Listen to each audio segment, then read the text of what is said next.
Kaya napakagandang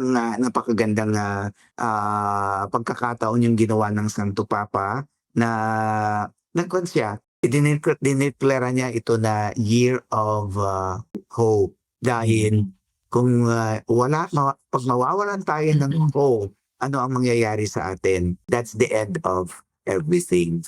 Ang pinakamasakit na mangyayari sa isang tao na nagdurusa, yung mawalan ng kasi 'pag sinabi mong absence of hope, ano yung maaalala mo diyan?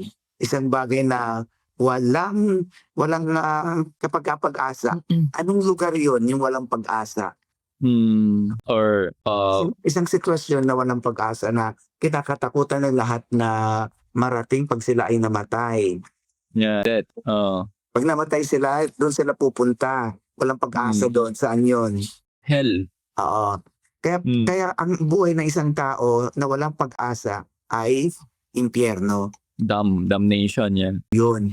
Kaya ang buhay natin magkakaroon tayo ng glimpse of resurrection, glimpse of heaven habang tayo ay may hope. Kaya nga sa purgatorio, yung state of purification, merong joy doon, hindi puro suffering. Kasi yung joy doon is the excitement na nag-hope sila na eventually mararating nila yung state of perfection.